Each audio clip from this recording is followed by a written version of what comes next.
Hello students, welcome to KN tuition classes. चलिए, हमने पिछले लेक्चर में देखा था डिफर्ड रेवेन्यू एक्सपेंस। तो अभी हम उसी को एक्सप्लेन करते हुए आगे के टर्म्स देखते हैं।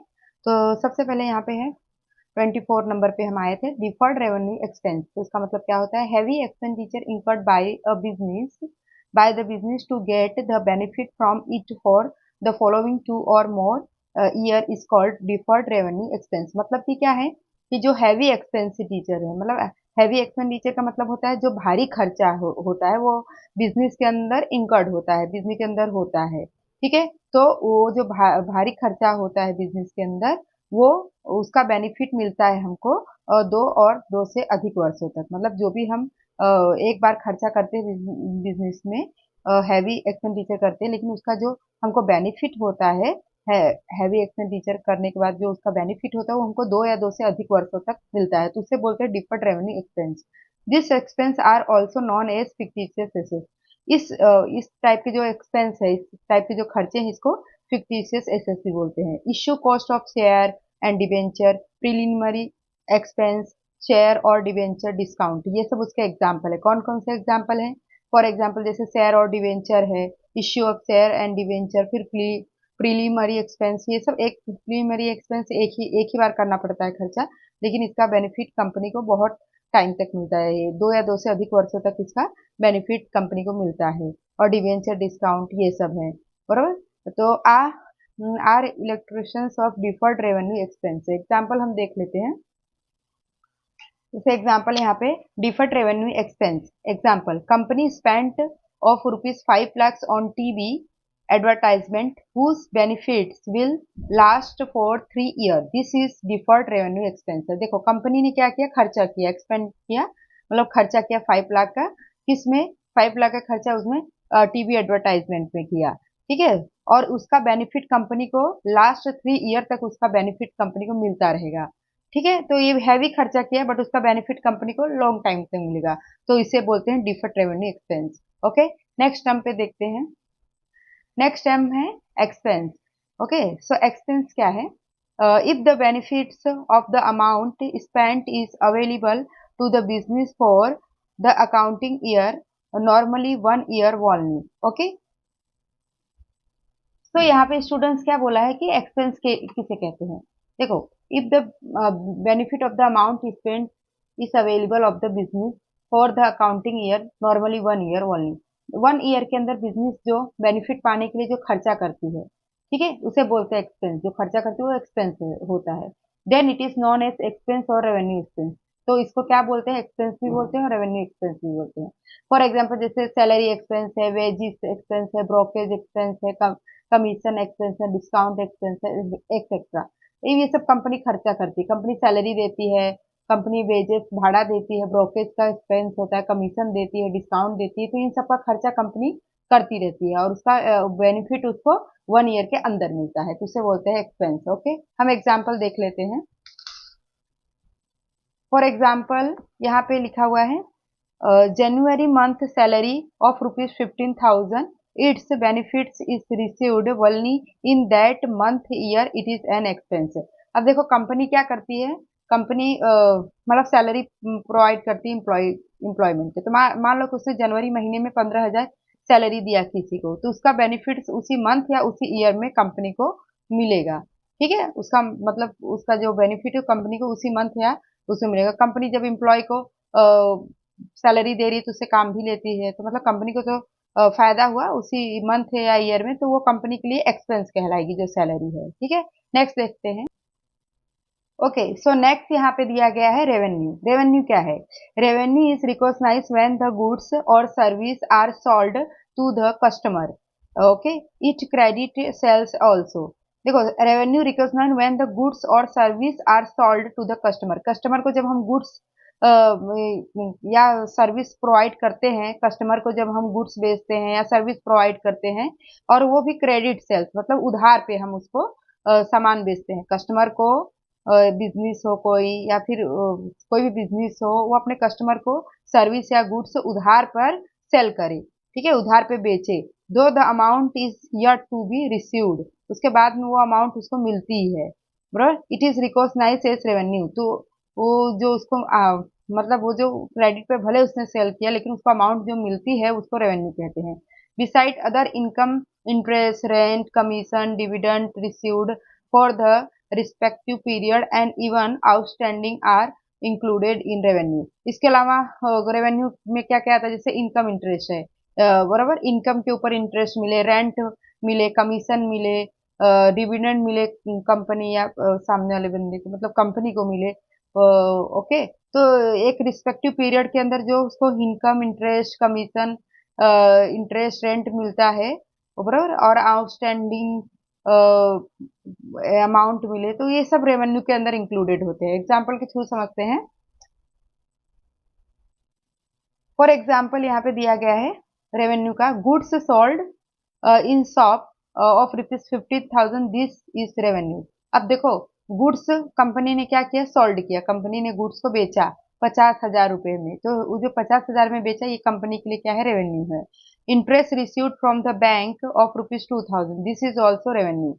अब इंटरेस्ट मिला, एक ये भी एग्जाम्पल, जैसे इंटरेस्ट मिला, कंपनी कंपनी को इंटरेस्ट मिला बैंक से, तो 2,000 का, तो ये भी उसके लिए क्या कहलाएगी, रेवेन्यू कहलाएगी, मतलब एक तरह से आवक कहलाएगी कंपनी को। ठीक है, नेक्स्ट देखते हैं। नेक्स्ट हमारा पॉइंट है प्रॉफिट। प्रॉफिट क्या है? So the excess of the day to day revenue income over revenue expense of the business is called profit. देखो, डे टू डे जो रेवेन्यू एक्सपेंस होता है, मतलब कंपनी या बिजनेस जो भी खर्चा करती है, मतलब रेवेन्यू का खर्चा, मतलब जो भी खर्चा करती है उसके ऊपर जो रेवेन्यू इनकम प्राप्त होती है, मतलब कंपनी जो भी खर्चा करे उसके ऊपर जो कंपनी को इनकम प्राप्त होती है वो कंपनी के लिए प्रॉफिट कहलाएगी। Okay, so there are two type of profit. अब यहाँ पे दो टाइप के प्रॉफिट बताए, एक तो रेवेन्यू प्रॉफिट, दूसरा है कैपिटल प्रॉफिट। एक तो रेवेन्यू प्रॉफिट है और दूसरा कैपिटल प्रॉफिट जो होता है वो है। एग्जाम्पल के थ्रू समझते हैं।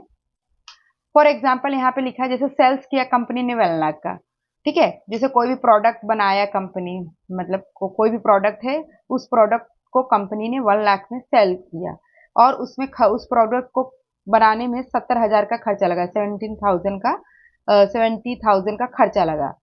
सो यहाँ पे कंपनी को 70,000 का खर्चा लग रहा है, ठीक है, और उसने बेचा कितने में, 1 लाख में, मतलब 30,000 का उसको क्या हुआ, प्रॉफिट हुआ कंपनी को। सो ये जो 30,000 है इसको बोलते हैं profit. Okay, next. Okay, so next यहाँ पे है लॉस। लॉस इसी का ऑपोजिट।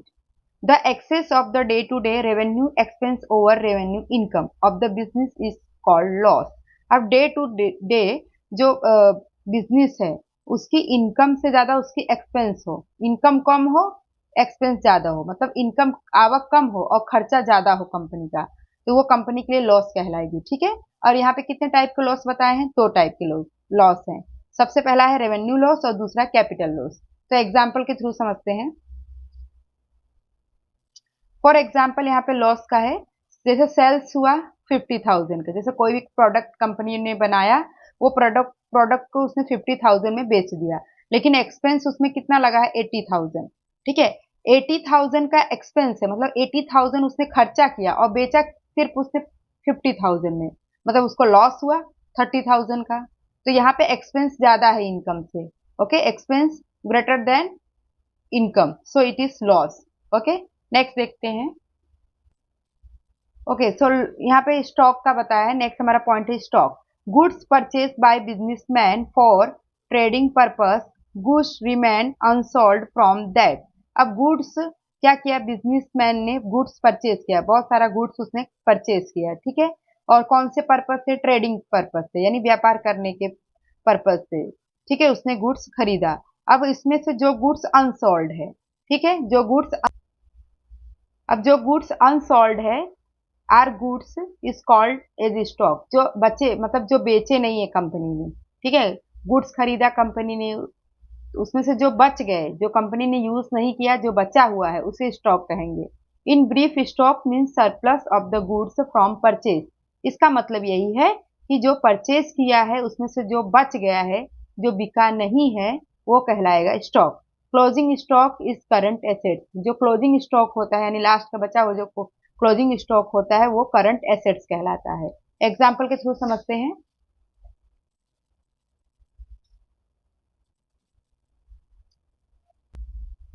फॉर एग्जाम्पल देखते हैं stock. A cloth shop owner purchased cloth worth rupees 40,000 from trading. This is stock. ठीक है, ये स्टॉक है। अब जैसे क्लोथ शॉप ने मतलब क्लोथ शॉप का जो मालिक है, ऑनर है, उसने परचेज किया 40,000 का क्लोथ। किसके लिए? ट्रेडिंग के लिए, व्यापार करने के लिए। तो ये उसका क्या है? स्टॉक है। Unsold cloth of the year and closing stock. अब उसमें जो जैसे उसने 40,000 का क्लॉथ खरीदा, उसमें से कुछ क्लॉथ उसने प्रोसेस करके बेच दिए। तो बाकी का जो अनसोल्ड है, जो बिका नहीं है, जो बचा हुआ है ईयर का, लास्ट का ईयर का जो बचा हुआ है, वो क्लोजिंग स्टॉक कहलाएगा। ओके, और इसको करंट एसेट्स भी बोलते हैं। क्या बोलते हैं इसको? Current assets. ओके, नेक्स्ट देखते हैं पॉइंट। ओके, नेक्स्ट पॉइंट हमारा डेप्टर है। When the goods are sold और service are returned to the customer on credit and the amount is to be collected from the customer, then these customer are known as debtor of the business. Debtor are treated as current assets. देखो, अब यहाँ पे क्या बोला है? when the goods are sold or service are returned to the customer on credit. अगर आप कोई कस्टमर को कोई भी माल बेच रहे हैं, मतलब कोई कस्टमर है, उसको अगर हम गुड्स सॉल्ड गुड्स उसको सॉल्ड कर रहे, बेच रहे हैं, या सर्विस हम उसको प्रोवाइड कर रहे हैं, ठीक है, क्रेडिट यानी उधार पे हम उसको प्रोवाइड कर रहे हैं, and then the amount is to be collected from the customer, then this customer are known as debtor. ठीक है, और हम उसको क्या कर रहे हैं? हम उसको बेच रहे हैं, ठीक है, और हम उसको उधार पे बेच रहे हैं। तो ये वो जो कस्टमर है, वो हमारे लिए क्या कहलाएगा? डेप्टर कहलाएगा। यानी जो बिजनेस है, फॉर एग्जांपल जैसे मान लो बिजनेस है, बिजनेस ने क्या किया? कोई भी गुड्स या सर्विस क्या किया?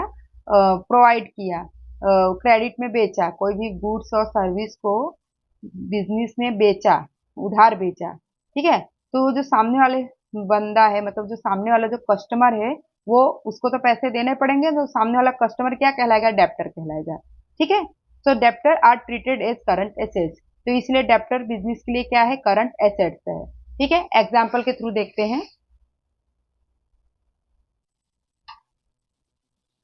Debtor goods worth ₹10,000 sold to Amit on credit. अब एक बिजनेस है, उसने 10,000 का माल अमित को सोल्ड किया, बेचा, अमित को बेचा क्रेडिट यानी उधार पे। अमित इज अवर डेप्टर, तो अमित क्या हो गया? डेप्टर हो गया। और debtor is a current asset for the business, और बिजनेस के लिए डेप्टर यानी अमित क्या हो गया है? करंट एसेट्स हो गया, मतलब अमित डेप्टर है वो, और वो करंट एसेट्स है। ओके स्टूडेंट, चलिए नेक्स्ट पॉइंट है क्रेडिटर। क्रेडिटर क्या होता है? The person to whom the amount is payable are known as creditor.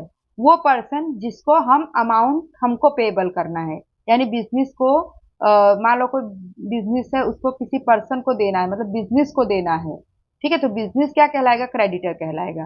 Creditor are treated as current liability, और क्रेडिटर को इसीलिए करंट लाइबिलिटी बोलते हैं। क्यों? क्योंकि मान लो अगर कोई बिजनेस है, बराबर, कोई बिजनेस है, उसने माल लिया है, उधार में माल लिया है, सर्विस लिया है, तो बिजनेस को तो देना ही पड़ेगा ना, तो बिजनेस क्या कहलाएगा? क्रेडिटर कहलाएगा।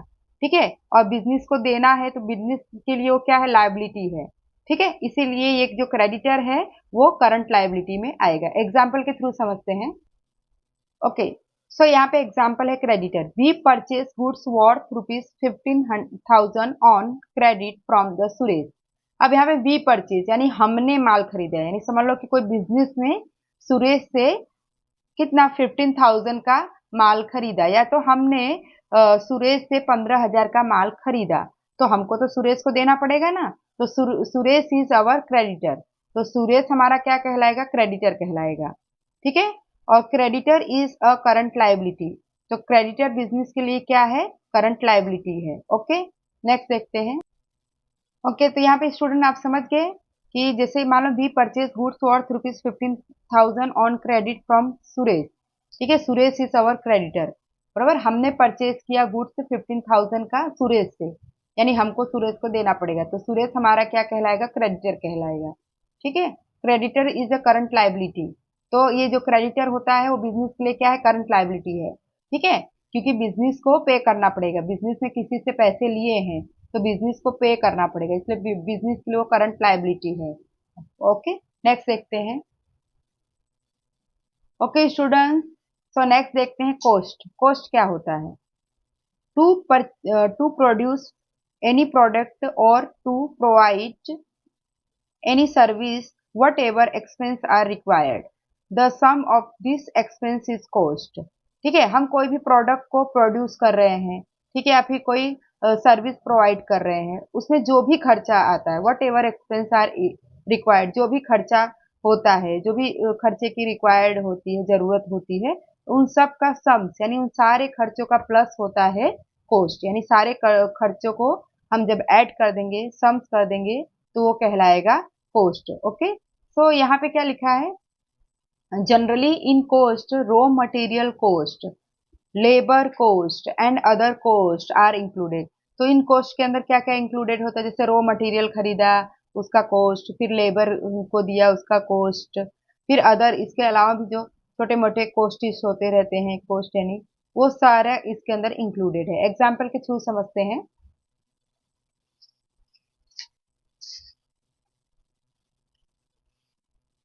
For example to make one chair, जैसे मान लो कि मुझे एक चेयर बनाना है, उसमें वुड का खर्चा है 500, लेबर का इसमें चार्जेस आया 200, अदर एक्सपेंस उसके अंदर जो भी चेयर बनाने के लिए जो भी लगता है, ओके, वो सारे खर्चे अदर एक्सपेंस में आ गए, वो 100 का है, और टोटल इन सबको ऐड किया तो 800 आया, तो ये टोटल कॉस्ट आया। ओके, तो इसी को ही कॉस्ट कहते हैं। नेक्स्ट देखते हैं।